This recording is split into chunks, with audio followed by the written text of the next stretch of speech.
नमस्कार मित्रांनो, तुमचं स्वागत आहे माझ्या आरोग्य चॅनलमध्ये, ज्याचं नाव आहे आपलं आरोग्य.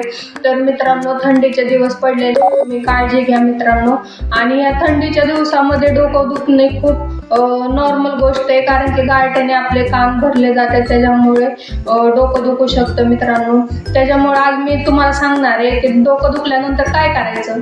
तर डोकं दुखल्यानंतर एकदम साधी गोष्ट आहे, तुम्ही चहा बनवू शकता. एक चहा मी सांगत आहे तुम्हाला, तो चहा बनवा तुम्ही, नक्की तुमचं डोकं उतरेल. आणि तुम्हाला जर आवडला माझा चहा बनवणं तर तुम्ही नक्की चॅनलला सबस्क्राईब करा, लाईक करा.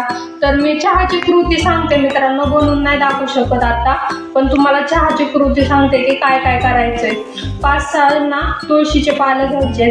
तुळशीचं पालं घेतल्यानंतर 3-4 लवंग घ्यायचे. 3-4 लवंग घेतल्यानंतर एक आलं घ्यायचे आणि ते एकदम ग्लासात कुटायचे.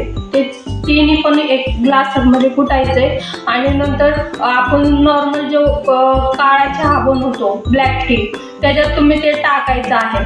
ते टाकल्यानंतर चांगलं उकळून द्यायचा. नंतर गाळणीने गाळून तो चहा प्यायचा. तुमचं 100% डोकं दुखायचं राहील मित्रांनो. काळजी घेताय ना, खूप थंडी पडलेली आहे, स्वतःची काळजी घ्या.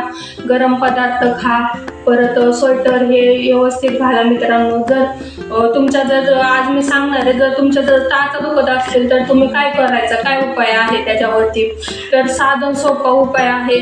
उशा घ्यायच्या, त्याच्यावरती पाय ठेवायचा. उंच पाय ठेवल्याने तुमची पायाची सूज कमी होईल.